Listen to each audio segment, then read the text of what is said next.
Well, hi, welcome back to Painting with KQ. This is Keith, and we are working on Chilled Morning.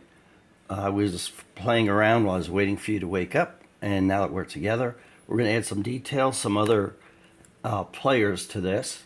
So, what we have, the sun is back here, it's illuminating the middle of this tree, and the way I did that is by using a blender brush. If you don't have one of these, you should get these. I get a variety of them for doing different kinds of effects. I use them in the cloud sometimes and that sort of thing. So the sun is back here. We have some shadows, so we know what's going on here. It's kind of a field with a stream running through it, and we'll build as we go. So early on, I established what is my focal point. This area right here obviously is. So it's got its supporting players. I put a flesh tone, peach tone in here for the sun rising.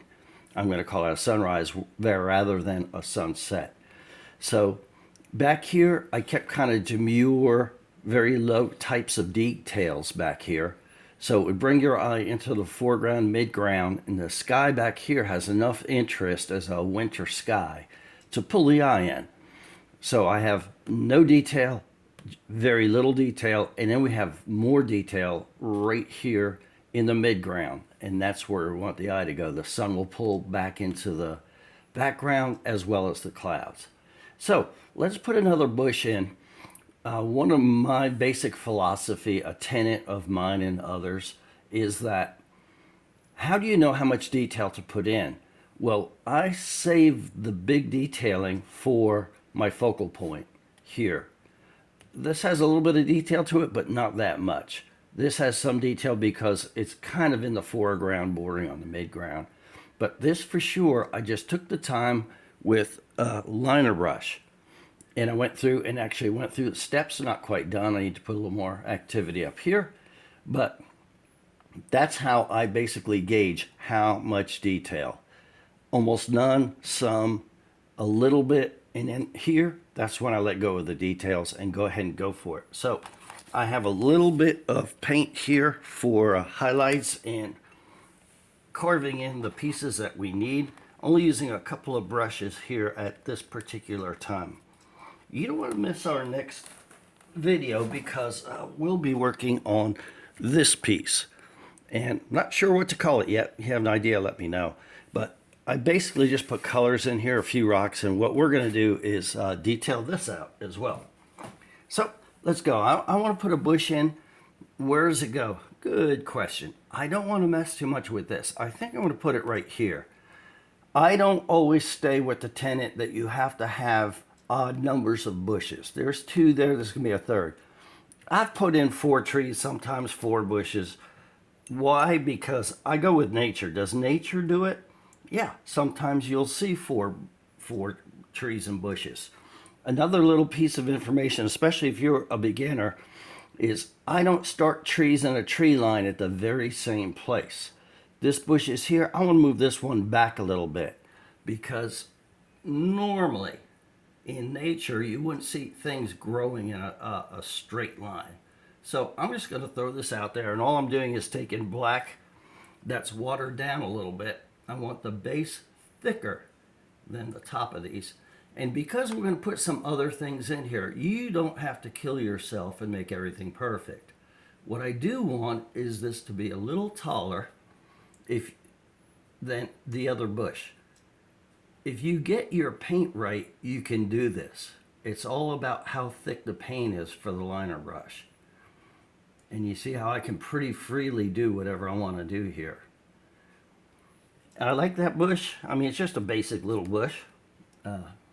Henry over there. And so I'm going to basically make something similar. Not exactly the same because normally 2 bushes don't grow exactly alike. So it gives you great freedom to do that. I will take artist license sometimes, and see, you don't have to worry. If you get that a little thicker, just come down like this. And this is a little stronger bush. I like that. Yeah, occasionally, like especially with a night painting and a full moon, I will make it brighter than it normally would be, because I want the picture to work. You get the idea. Oh yeah, it's a full moon. Would it be that bright?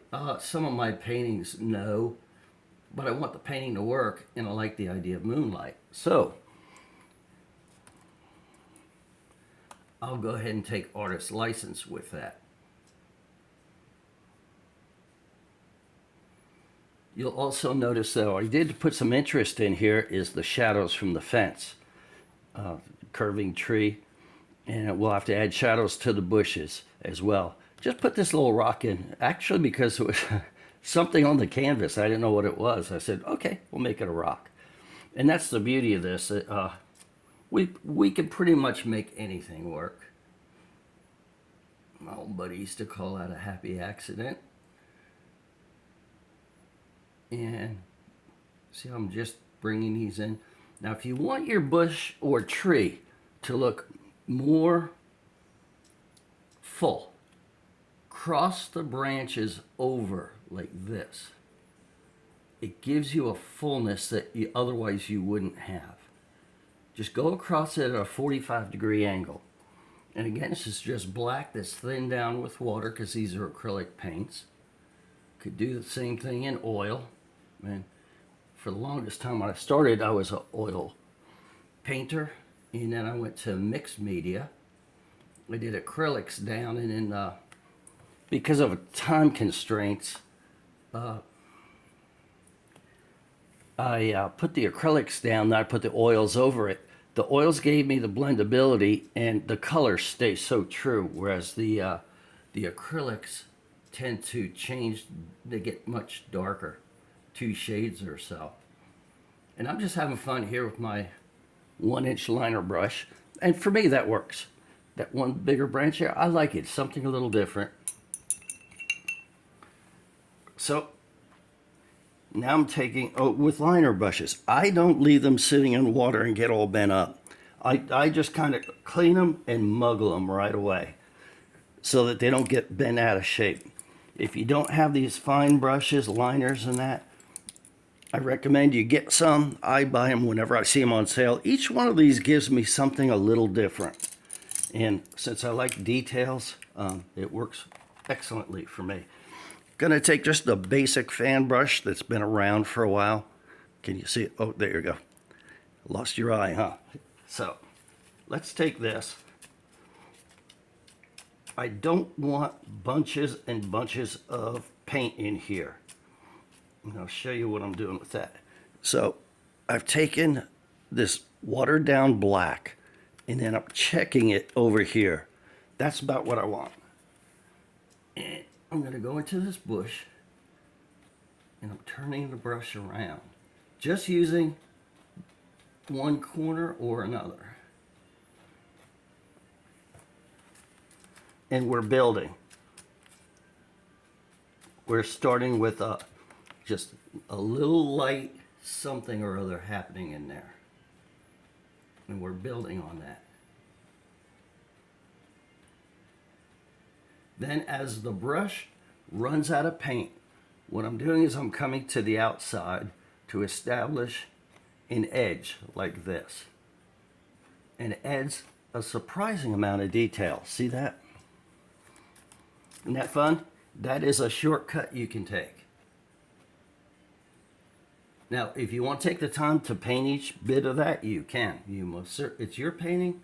You put as much time into it wherever you want. That's what's great about painting. You can do it your way.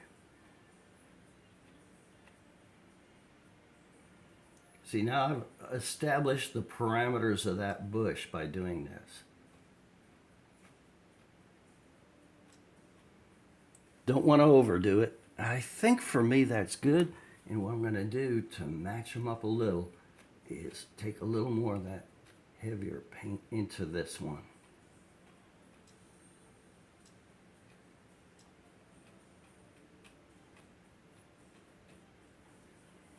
Okay, do you like that? I'm pretty happy with that. We'll have to work on the shadows after a little bit. So anyway, now you have your tip for the day, how to establish your focal point, how much time to put in, the mid ground, what to do with it. Snow is very simple. I like doing snow because it's fast if you want a quick painting. Another tip for you is the roots on the tree. If you want to add more dimension, don't leave just roots on the outside. I did that as a beginner years and years ago. I just put a root like this and this. Actually, when I started the tree, it was always like this. Then I started adding roots to it after a year or two. But if you really want some dimension to it, make them kind of gnarly occasionally like this, and then bring one or two out toward you, and it actually gives you more dimension. So anyway, thank you for being here with Painting with KQ. As always, I hope you have an incredible day, and we'll see you next time when we work on that fall aspen type painting, and we'll try to come up with a name by then. Have an incredible day. Bye now.